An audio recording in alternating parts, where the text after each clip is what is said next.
Hi everyone and welcome to my channel. This is Elise here of Plan with Elise, and today we are going to be talking about budgeting, but I'm using stickers that are in this package. So I thought we would start with a little quick what did I order video. I'm just pulling out my packing slip. So I ordered some new releases from PlannerKate. Of course, PlannerKate will be linked in the description. You can always use code Elise20 for a discount. And first up, we have these little freebie samplers. So there's always a bunch in each order. So we have these, bill due stickers with a little paid mark. We have some seasonal stickers. We have habit trackers, weather trackers. I love these headers, errands to go, day off, etc., and canceled stickers. Then I also picked up, let's move these over, some of the new, or actually, I think maybe all of the new, no, not all of. I love these day of the week labels. I've been using them a lot in my planner recently, and I picked up new sheets of these two because I had used mostly all of them. And then I got two different colorways. So there's a few more than what I've shown here, but I thought this would give me a good variety. This is from, I think, the Wildflowers color collection, which is an Erin Condren colorway basically. And then this is a new neutral colorway that PlannerKate has released. So I picked these up as well. And then I picked up these budget stickers. So these stickers, as you're going to see in this video, are really great for kind of DIYing it when it comes to your budget planner. I am using the Kell of a Plan budget planner, and that's been really great for me for my weekly spending. This we're going to set up as kind of an overview and weekly check-ins for the month. So first up is this sticker. I will link these all in the description. And then I just took some blank lined paper here, and we're going to take a bills sticker and put this right up at the top. And this is the size for 7 by 9. And then we're going to take due date, bill, amount, and paid. And put this right here. And now I need a pen. So we're going to list out some bills. So let's do I put that down a little crooked, I think. I'm going to do them this way. Mortgage,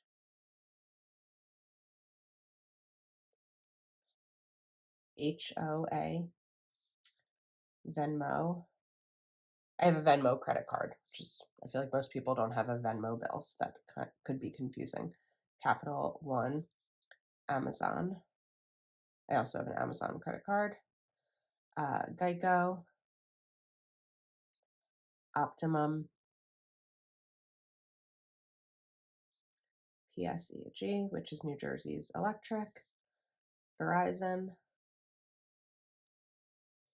Honda, although this will be my last month paying Honda because my car lease ends, Netflix, Peloton, and Guardian, which is my dental insurance. And then we'll go through the due dates.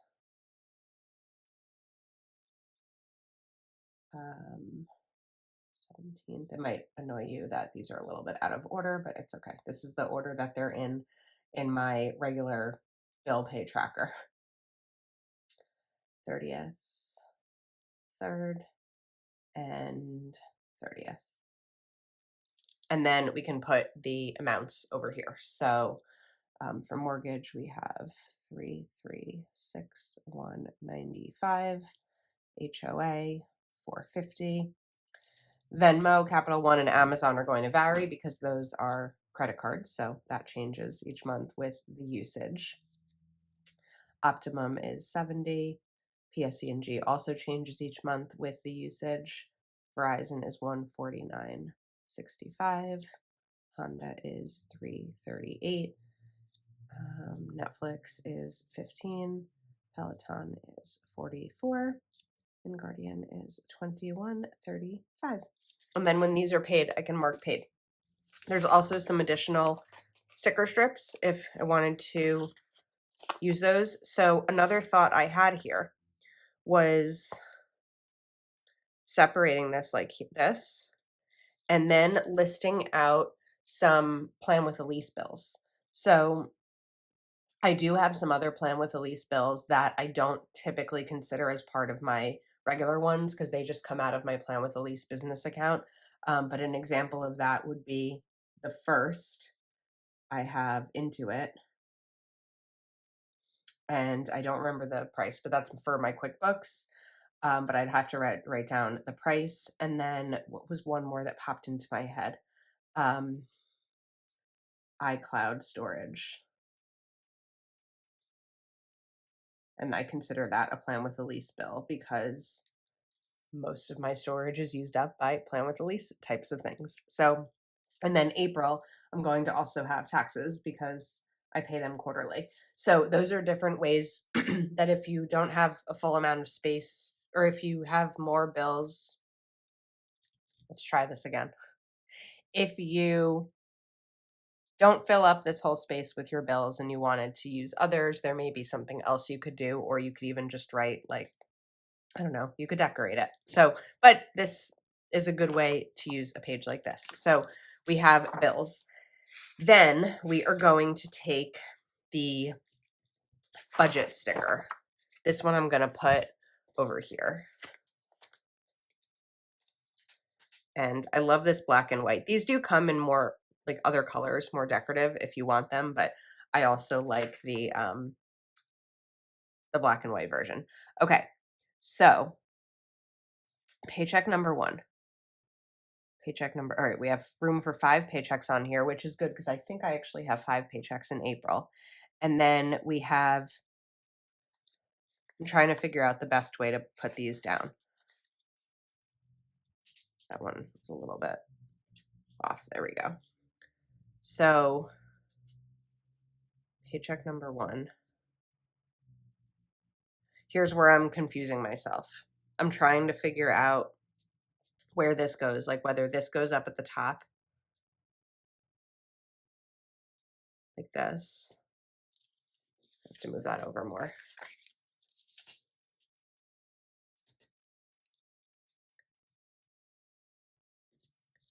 And then we could do it like this. Paycheck number 1, paycheck number 2, paycheck number 3, paycheck number 4, and paycheck number 5. Then we have expenses. So this would be for the month.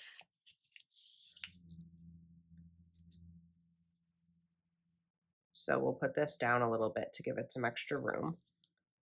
And then we also have, fixed, variable, and total. So fixed expenses will go here. And I'll write on this line. Variable expenses will go here. Nope. Not on the line I want to write on. And then total expenses will go to the next line, I guess. I'll be playing around with this a little bit because this is sort of a newer, it is a new type of system for me. And then we'll do savings also.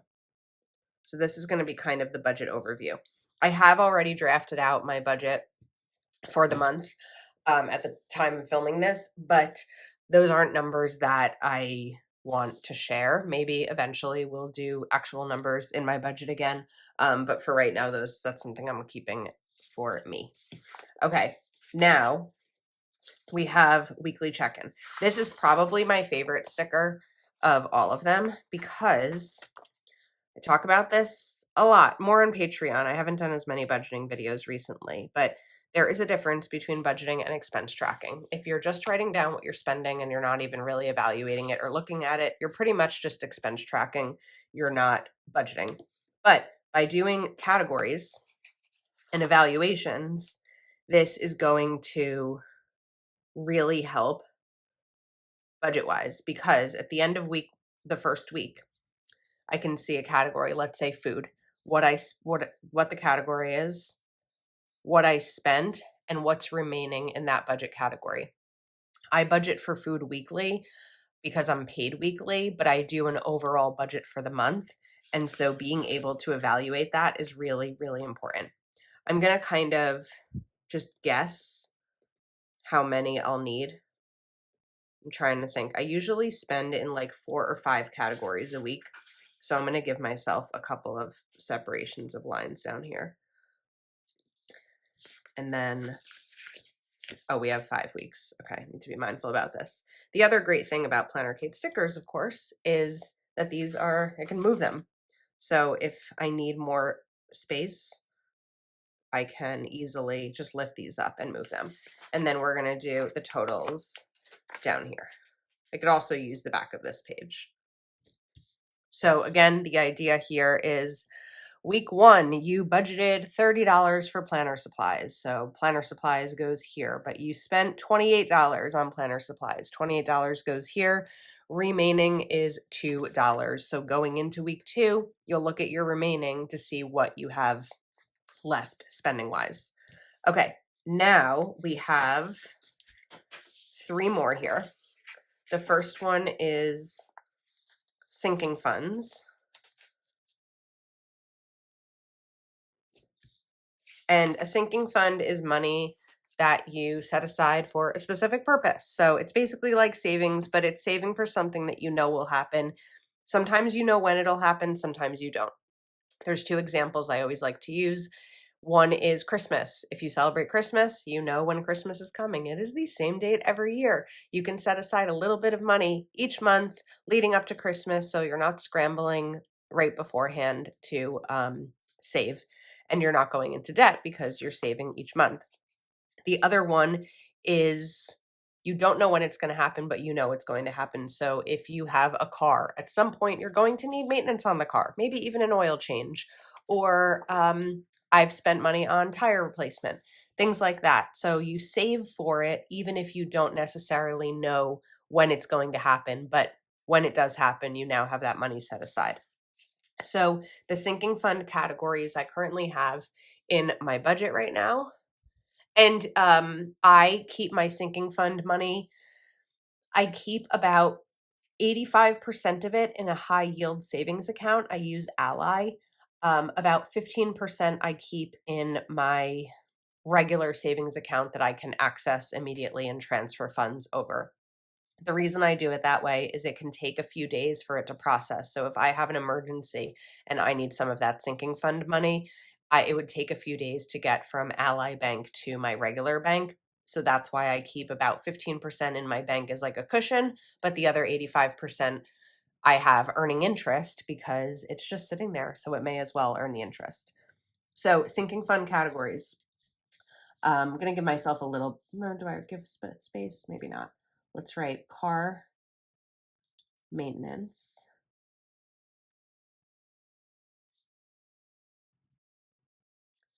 medical, and fun, gifts, pool, membership.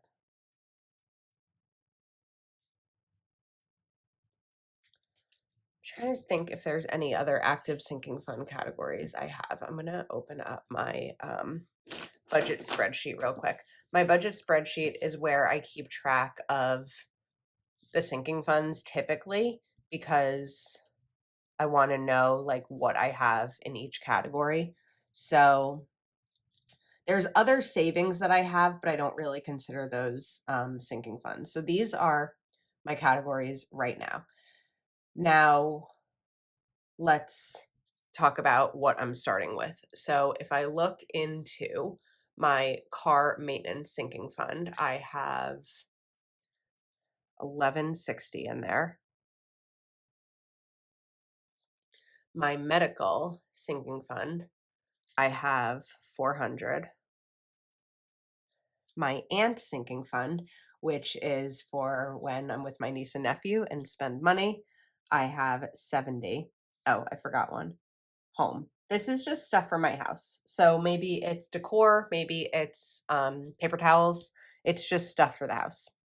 My fun sinking fund, I have $343. Gifts, which is all encompassing for birthdays and baby showers and all of that, is nice and high right now. That's $550. Next up is pool membership. I have $375, and home I have $120.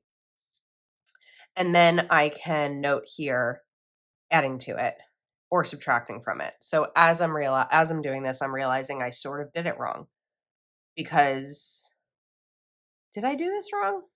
The reason I'm thinking that maybe I did it wrong is because I should be writing something down only when I'm adding to it or removing money from it, like spending money from it. No, I think it's good here, because then we have all the categories, we have what I'm starting with, and I can do this throughout. I can adjust it throughout the month. So let's say I have to spend money on car maintenance. I can do that over here. I can write like the minus that amount and then the ending. If there's a category that I spend multiple times on throughout the month, let's say fun or gifts, I can use all this space down here because I have all this extra space. So there's nothing that says I can't use it. There is this other sticker down here that's probably for totals. So I don't know what these two boxes are for, but I could write down the total of this and then my ending total. And oh, these two boxes are for the total added and the total spent. Silly, Elise. Okay. Now, I took out too many sheets of paper.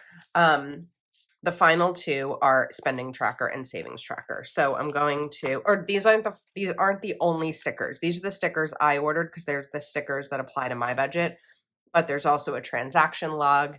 There is a debt payoff, all of that kind of stuff. I just ordered what makes sense for me.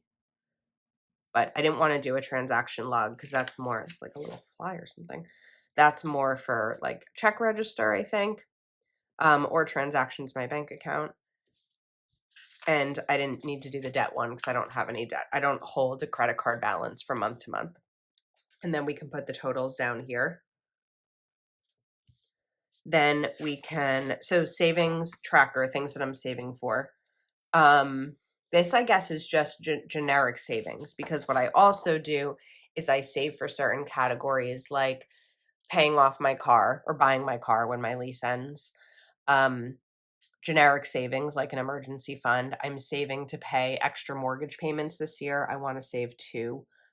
I want to pay 2 extra mortgage payments, which is about $6,700. I don't know if I did that math right, but anyway, I have the amount written down somewhere. And then we have a spending tracker. This I did pick up. I'm not actually going to use it, I don't think, because I have my regular weekly pages in the Kell of a Plan budget planner, which is what I'm using this year. So we have room for my bills. We have my budget for the month, my weekly check-ins. I didn't put anything back on the back of this. And then we have my sinking funds and savings tracker. So this is how I plan on using them this month. I will check in May and talk to you about how it went. And I think that's it. So this is something I'll probably use somewhere else because I have some leftovers now. I've got a couple of these cute little polka dot strips. And then as a reminder, these were the other items that I picked up from PlannerKate. So hopefully you enjoyed this video. Again, code Elise20 will give you a discount at all things PlannerKate. Thank you for hanging out with me today, and I will see you soon.